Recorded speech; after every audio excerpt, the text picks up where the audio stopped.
Thanks for joining me. This is Danny, and welcome back to my modded 1.11.2 series. Today, as you can tell by the contents of my hand, we are going to be playing with Botania. Hooray! And of course, the first thing I do when I want to play Botania is I make the Lexica Botania, which can be easily made with a book and any sapling. And this will give us all the information that we need to get started with Botania. So the first thing that we're going to want to do is to collect some flowers. You probably already know Botania spawns these flowers all over the world that are mystical flowers of various colors, 16 to be exact. And some of them are single high flowers, some of them are double high flowers. And I've picked up a few single high white flowers and orange flowers. The white flowers are the ones that we're going to need in order to get started right from the beginning. So it's a good thing we have those. But now that we have some flowers, I'm going to make a flower pouch. When we collect these flowers in the world, we can put them in our crafting grid to make petals. Hooray! And you may not already know that we can plant those petals to make more flowers. Once you have one of each flower, you can always get as many as you want, as long as you have bone meal. So the first thing that I want to do is to make a pure daisy. So in order to make the pure daisy or any various flowers, functional flowers from Botania, we're going to need to make a petal apothecary. We make that from cobblestone and any petal. So in this case, we could do it from an orange petal or we could do it from a white petal, whatever, doesn't matter. I'm going to do it with an orange. I'm gonna grab some stone and some slabs and make our first petal apothecary. Ta-da! I'm actually just gonna throw it in this corner. And then what we do with this guy is we give it some water. And over here I have a sink from cooking for blockheads. It's basically a single block infinite water supply. What we do with the petal apothecary is we throw various ingredients in there. And like I said before, the first thing that we want to make is a pure daisy. And that's going to require 4 white petals. And then as you can see, it's showing us, hey, you can make a pure daisy. But in order to make a pure daisy, or to any ingredient, or anything in the petal apothecary, we do need to go like that, and throw a seed in there, and then we will get our pure daisy. Hooray! And I'm actually going to make 2 of them. Don't want to use all my white flowers for this, or all my white petals, because then we won't have any left. So we can plant these in the world, and then grab some bone meal.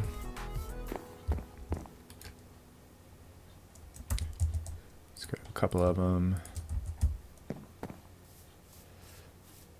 And do like that. And then we grab our shears, a pair of shears, and we can break those. So the double high plants, and you will find those in the world as well, not only when you bone meal petals. You'll find those in the world as well, and you do require a shears in order to break them. If you want to remove things, you can shift right click and it'll take out the last thing that you put in there. Pure daisies are what we're going to need in order to make some basic ingredients in Botania. Living wood, and living stone. And as you can see, there's little particles going on, like magical particles, and that's telling us that, hey, the pure daisy is doing some work over here. And it's going to turn that into living wood. It's going to turn this into living stone. There's also a number of other things that you can do with pure daisies. You can also make cobble from netherrack. You can make sand from soul sand. You can make packed ice from ice, which could be useful in some circumstances. You can make obsidian from blaze lamp. That seems like kind of a waste, but and you can also make snow from water. As you can see, the Actual Additions drill does not break the pure daisy. It doesn't break tile entities, so it makes it really well suited for this job. And then I'm just going to plant more, even though we don't necessarily need more right now. Actually, we probably will very soon. Whoops. But I just always have some here so that when we need it, it's there. Now I want to make a flower pouch, and this will allow us to store, because if we're going to go out and collect, we're going to try to collect at least one of each color of flower. And of course that's going to take up 16 spaces in our already strained inventory. So this gives us 16 slots, so we can carry 1 stack of each flower. So we drop that on the ground. Actually, it doesn't pick it up because we are holding the pouch. So if you don't want to pick up a flower, if you want it to go right into your inventory, all you have to do is hold the pouch. But if we don't hold the pouch, it will land in there. And you can see there's our mystical yellow flower, or orange flowers. Plains biomes are usually really good places to find flowers. There's not more, but they're a little easier to find. You will find that the hardest ones to find are the green ones, because there's lots of green stuff in the world. Light gray and regular gray are both particularly difficult to find. Doing so far, not so great. Holy crap! I found light gray. Hooray! These are really hard to see if you back up a ways. Ooh. You can see that they blend in. They blend in pretty well. In fact, I didn't even see that one.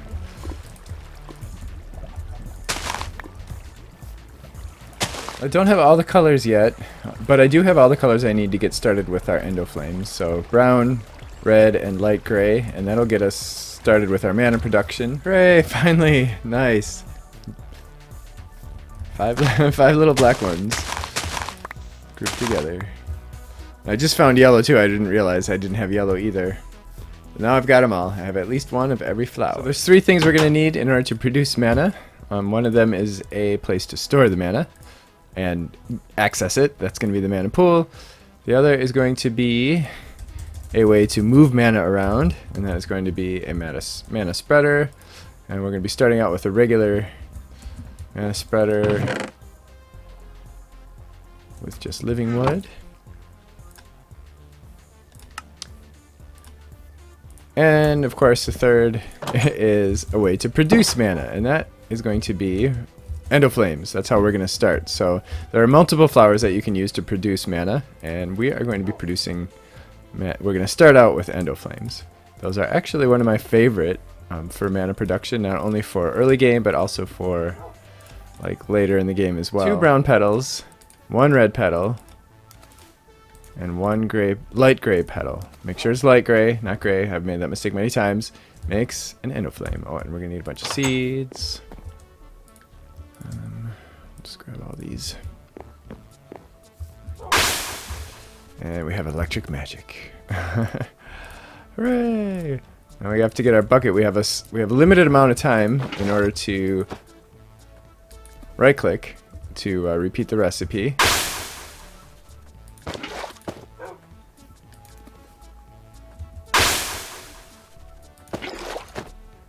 I'm going to do this. Oops. Ah! Oh, I didn't. Right. Okay, never mind. I'm going to do this.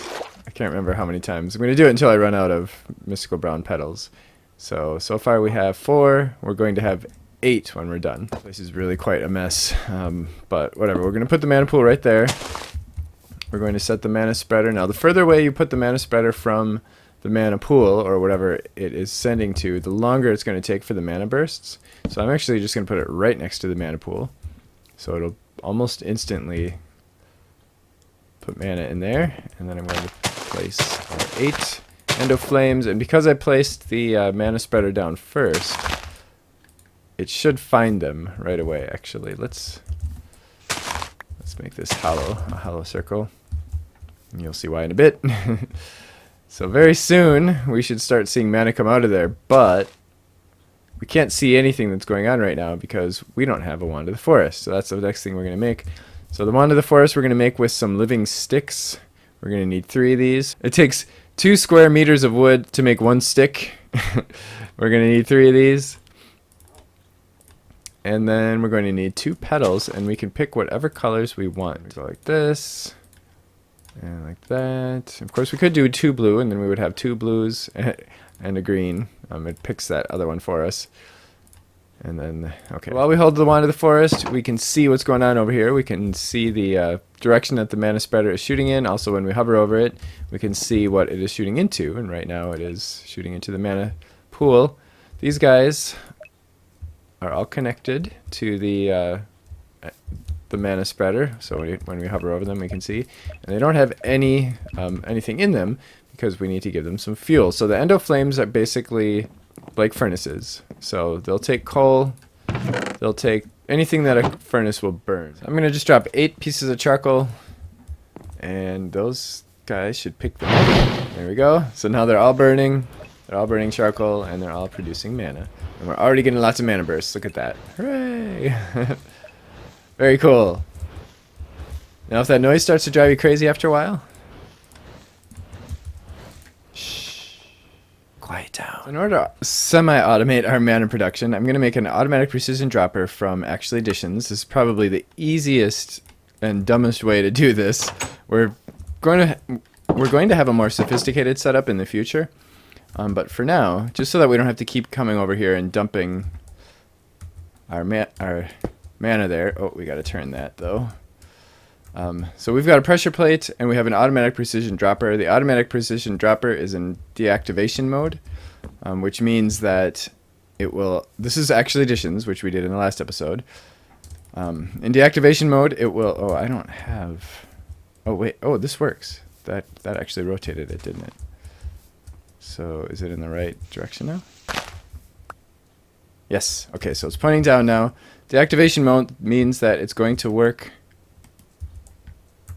when it does not have a redstone signal. So as soon as that pressure plate, oops, as soon as that pressure plate, something goes on that pressure plate, it's no longer going to have a signal and it's going to stop dropping things.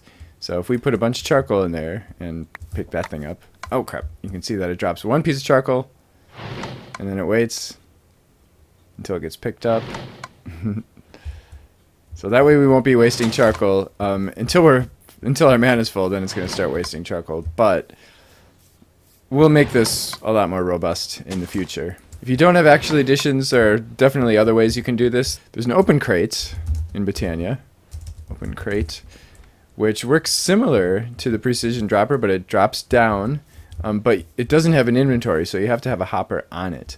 But then you have to have a way to invert the redstone signal so that you can send a pulse to your hopper. One of my goals today is to make the Sojourner Sash, which is going to give us speed boost, a jump boost, and step assist. We need 4 leather, and then we need a rune of earth, and then we need a mana steel ingot. So mana steel, that's going to be the easy part, is something that we get when we grab mana. I mean, when we grab iron. Let's do like 8 of these because we're going to be using mana steel for sure in the future. Or maybe I'll just do 1 for now, just for demonstration. And we toss it in there, and you can see when we're holding something in our hand over the mana pool, it will tell us what we can make with it. So it used a small amount of mana, and it gave us, oh, it probably went in our mining backpack. It gave us a mana steel ingot. Hooray! In order to make these runes, we are going to need the Runic Altar. That's going to be another crafting mechanic from Botania that's going to require mana, and it's going to require some living stone, and either a mana pearl or a mana diamond. Now, of course, diamonds are way easier to get right now for me than ender pearls, so I am going to make a mana diamond by, of course, throwing a diamond in our mana pool. I'm going to put the Runic Altar there. I'm going to put a mana spreader there. Oh, and we can, because our mana spreader, or our Wand of the Forest is in bind mode. If you shift right click in the air, it'll go back and forth between function mode and bind mode. In bind mode, you can bind stuff like that. So our mana spreader is now bound to the Runic Altar. We have 2 runes that we're going to make. We have a Rune of Earth and a Rune of Air. Both of these are first tier runes, which means that they just need some like raw ingredients in order to craft. Mana powder we can make with various things, like several different types of powders can be used to make mana powder. We can use gunpowder, we can use redstone, we can use glowstone, sugar, we can use any floral powder. I'm just going to use gunpowder at the moment because we've got lots of it. Block of coal, block of stone, mana steel, mana powder, a mushroom. Hooray! So we can see the progress. Just getting mana right now, pulling mana out of our mana pool. And now it's done. So now we have to grab, you can see the little lightning things. We grab that, we throw it on there, and then we hit it with our Wand of the Forest. Hooray! Ooh, look at that. And now we have our Runes of Earth. Okay, mana steel, mana powder, feather, white carpet, and a string.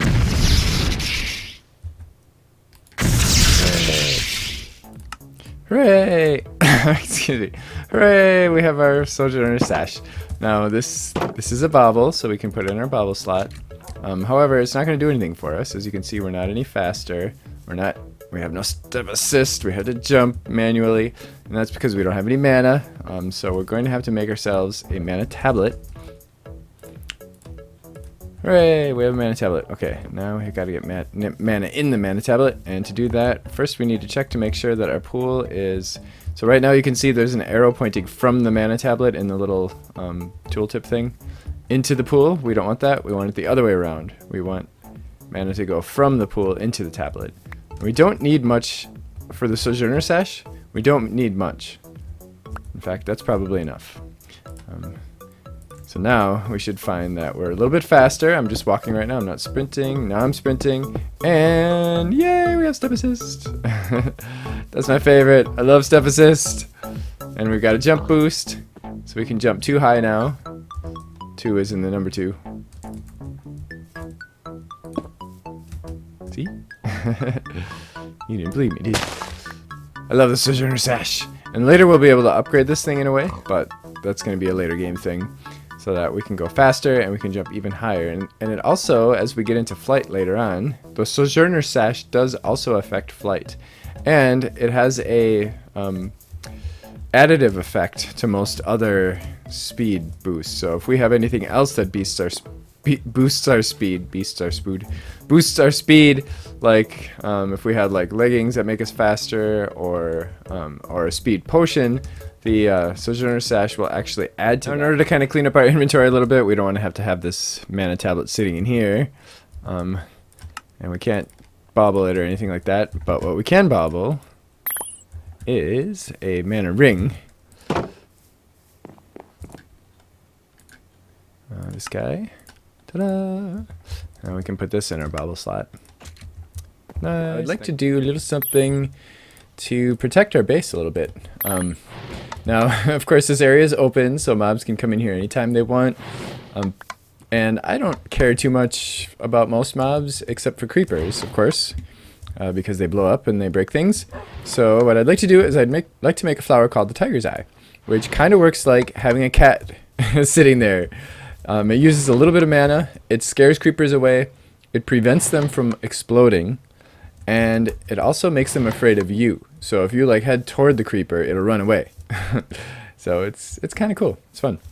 So we're going to have to make a couple of runes. We're going to get into our first second tier rune crafting, and that is the Rune of Autumn, which requires a Rune of Fire and a Rune of Air. Now we have a Rune of Air, so we just need to make the Rune of Fire, which is going to be these things right here.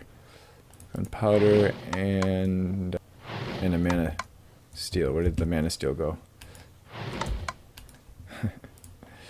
I really should not carry those backpacks around when I'm not mining, because they tend to steal things. By the way, you can right-click to place the living rock, but you'll still pick it up if you're standing too close. Hooray! Okay, so now we have 2 runes of fire. We're going to need 1 rune of fire, 1 rune of air,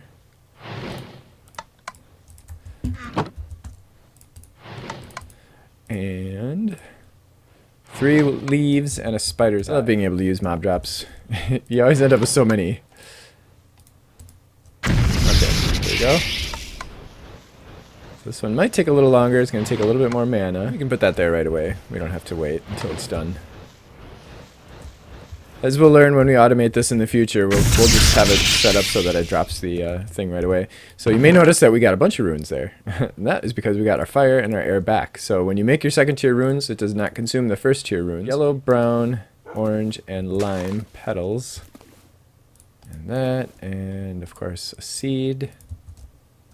Hooray! And that makes a tiger's eye. And the tiger's eye, I guess I'm going to place this right about there, so it's kind of central, well, central out to this area. We're not really getting mobs from this direction so much. They're mostly coming from back there, because we've got the river over here and our little orchard and our dog. Oh, we have a dog. I don't know if I showed you that, but I did tame this dog. I haven't given him a name yet, but yeah, he was hanging out at the base, just kept kind of following me around as a wild wolf, and I decided. So what is the range on this thing? Well, we can find out if we make ourselves a monocle. And we can find out about a lot of flowers if we do that. Mana Seer's monocle needs a couple gold, some mana glass, and a mana ingot. So we're going to need some glass. And as you might guess, mana glass is that. Just glass thrown into there. Oh, we have a cutting board. Hooray! Okay, so we put the mana this thing in our eye. You can see I'm wearing it in my eye. That goes in this bobble slot. And now when we look at flowers, we can see what the range is. So you can see how far we can place these Endo Flames in order for them to be able to reach a mana spreader. And we can also see how much range this guy has. So we can see it's reaching way over there. It's reaching all the way to our fence. And I actually might want to move it over. And maybe that way a few blocks.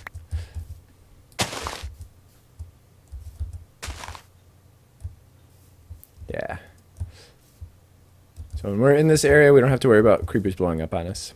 Hooray! Now I want to do something that's going to require us to kind of move to the next level in Botania, and that is I would really like to make a Ring of Far Reach.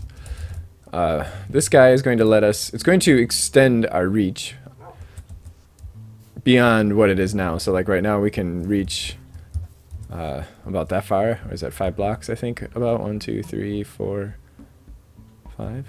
The Ring of Far Reach is just about going to double that, so that we can reach very far and possibly break that tree from here. It's really nice. It's one of my favorite Botania tools, or one of my favorite Botania items, because it makes building easier. It makes a lot of things easier for you. But in order to make that, we do need some Elementium, which requires that we start trading with the elves. Hooray! And also a Rune of Pride, which is going to be a 3rd tier rune, so we're going to have to make, well, actually we already have the earth, air, and fire, but we will have to make the Rune of Summer, which requires earth and air. So in order to trade with the elves, we have to make the portal to Alfheim, which is a multi-block structure, which requires Terra Steel nuggets, which we cannot make yet, and these Natura Pylons, and to put this thing together. And we can actually visualize this by placing this in the world. Like we can decide where we want to put this guy. I don't know, maybe we want to put it there. And then it'll show us exactly where we need to place our blocks. So, but before we can even do that, we're going to have to make Terrasteel. So in order to make Terrasteel, actually let's unvisualize that.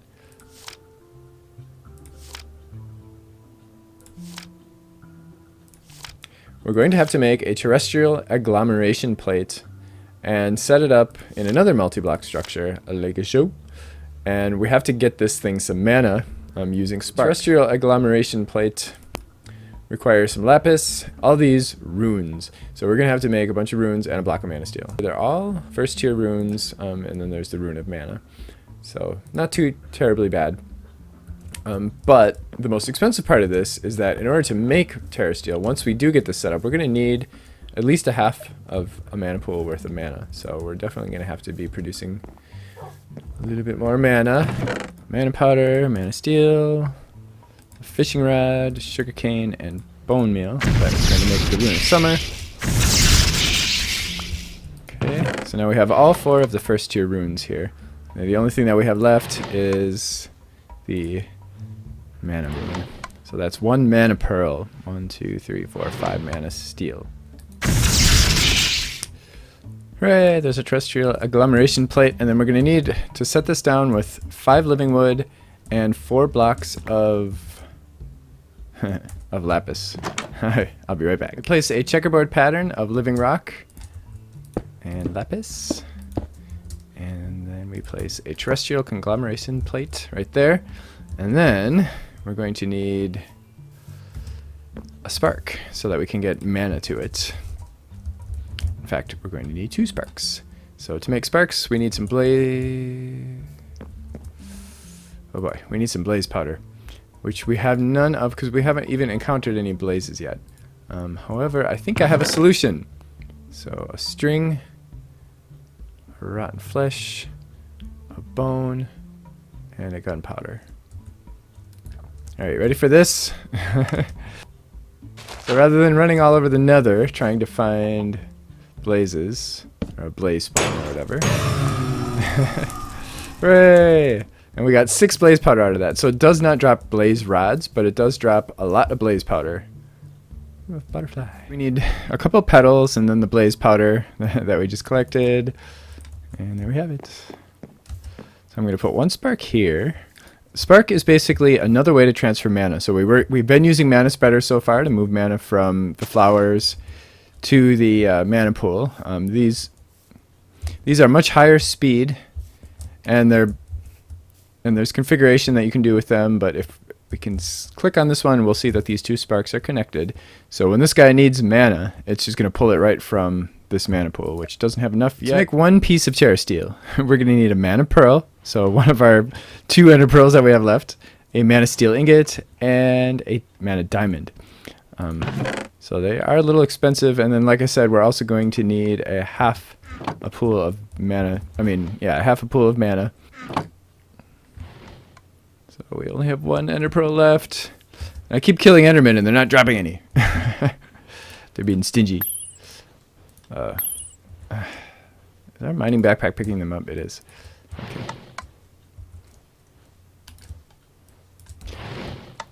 Okay, do we have enough mana yet? We don't. Almost. Fortunately, we only need 1 piece of Terra Steel to make the whole structure. Sometimes I hate in-world crafting. Oh, come on! And I don't want this thing to start and then me pick them up. Because if I pick it up, it's going to stop the process. There we go. Hooray! You don't want to pick those up in the middle of the process because you'll lose all the mana that I put into it. And it does take a lot of mana. So you have to make sure that they're secure and they don't get picked up. And it is a little slow because we only have 1 spark. Yay! Hooray! Hooray! There's our Terrasteel ingot. And then we're going to turn this into Terrasteel nuggets and use that to construct the various pieces for our multi-block structure. The Elven Gateway core and requires living wood and 3 of our Terrasteel nuggets. And then we're also going to need some glimmering living wood, which is just living wood with glowstone. We're going to need 3 of those. Oh, no, 3 of those. And then we're going to need living wood. And then we're also going to need the pylons. That is the Natura pylons, which are made with mana pylons. Oh boy, okay, so we're going to need 4 mana steel and 2 more mana diamonds. So 2 mana pylons, and then with those we're going to make the Natura pylons. So we're going to need 2 eyes of ender. We don't have enough ender pearls. Oh man, I've been searching the world over for this stuff. Watermelon. And I found some. I actually found a jungle biome. I found it because I knew that there was a tropical rainforest nearby because I found it when we were looking for Tinker's Islands in a previous episode. And usually, well, not usually, but often there are jungles near them, so I was right. I found it. Peppercorn. So we're going to need a Rune of Summer. So that's air, earth, melon, slime ball, and 2 sand. And a living rock. This is for our Ring of Fire Reach. We're going to need a Rune of Summer, Rune of Fire, and then 2 mana diamonds. And the Elementium, which we're still working on. I still need to get another Ender Pearl before we can start trading with the elves for Elementium. And now we're going to make our first 3rd tier rune, and that is the Rune of Pride. Hooray! 2 mana diamonds. They're all 2 mana diamonds, plus a 1st and a 2nd tier rune. So we're going to have a fire and a summer for this one. We're going to have a fire. Hey! Alright, there's our Rune of Pride. It's getting to be nighttime. I'm going to go Enderman hunting. I'm going to bring the dog with. This is my first time hunting with the dog. Come on, dog. Nice. He did the killing blow, and we got 2 ender. Oh, we already had an ender pearl. Okay. Hooray! Well, we got what we need, so Time to head back home.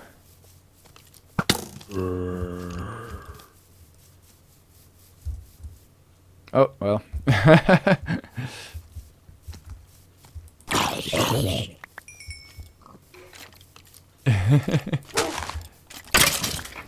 Alright. Nice.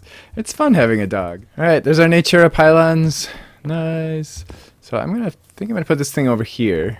So it's kinda out of the way. And I think I remember how to put this thing together, but Alpha C, portal to Alfheim. Visualize. Okay. So I may as well just put that right there. That seems like a good spot. And maybe over a little bit.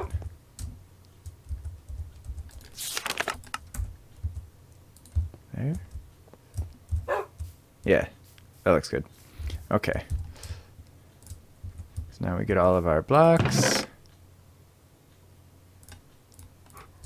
So the Elven Gateway core goes right there, and then regular living wood goes there and there, and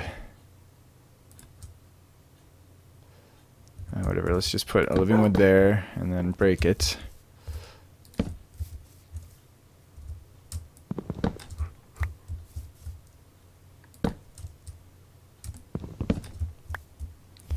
And then the glimmering living wood goes right there. And this stuff does actually cast light. Right there. 1, 2, 3 more.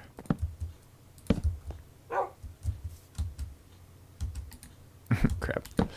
Okay, structure complete. See, it says structure complete.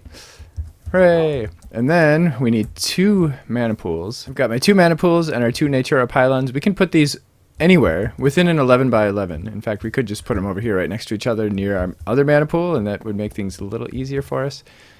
But I think just so that it looks reasonably decent, I'm going to do that. And put our Natura Pylons there. And now we've got to get mana in these guys. Of course, the most efficient way to do this would be to use sparks, but we can't make spark augments yet.